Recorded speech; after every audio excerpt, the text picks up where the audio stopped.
Congresswoman Clark, for bringing us all here together.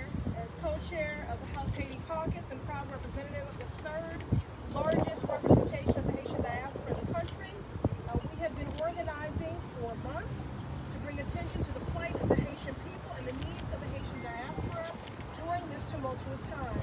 We're proud to stand here in solidarity with the Congressional Black Caucus and other allies, the Tri-Caucus is represented here today as well, as we speak out against the cruel, the inhumane, and the flat-out racist treatment of our Haitian brothers and sisters at the southern border. We cannot and we must not look away in this moment. The nation of Haiti is in the midst of overlapping crises, the COVID-19 pandemic, a devastating earthquake that killed thousands, and political instability from the assassination of the president. It is an unprecedented humanitarian crisis, one that demands a humanitarian response.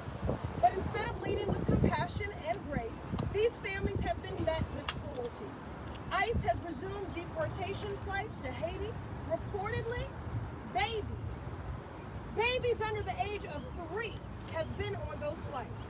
Families fleeing a humanitarian crisis, seeking a better life in the United States, have been rounded up like cattle, whipped, handcuffed, and detained, sent back to a country where many families have nothing left, where the government lacks the ability and resources necessary to safely receive its citizens, where large swaths of the country are without power or clean water. This is abhorrent. We can and we must do better.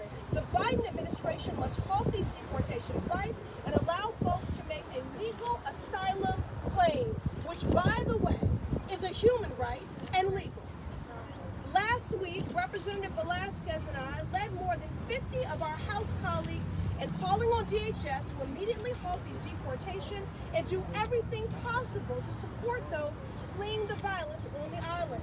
We have a moral obligation to lead with compassion, and the images we've seen of Haitians waiting in tent camps to make an asylum claim, which is a legal right, is a reminder of that. Haitian lives are Black lives, and if we truly believe that Black lives matter, then we must reverse course. The Biden administration must immediately and indefinitely halt all deportations of Haitian migrants. It must affirm and guarantee the right to due process for those seeking asylum, and it must use every resource available to support those fleeing this humanitarian crisis on the island. We are the United States of America. We have the capacity to do this right. We simply need the political will to get it done. In the meantime, Congress must do the work of investigating and ensuring accountability of the egregious and white supremacist behavior of Border Patrol agents in Del Rio, Texas. I serve on the Oversight Committee, and today my colleagues and I, we are demanding answers and an urgent briefing from CBP about the conduct of its agents on the border.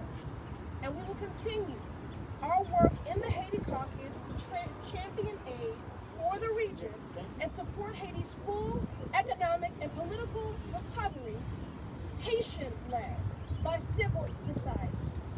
So I thank you once again, Congresswoman Clark, for your steadfast leadership, for convening us all here today. And now we will hear from our partner and our leader, Congresswoman Sheila Jackson Lee of Texas. I'm sorry, excuse me, I just need to get this.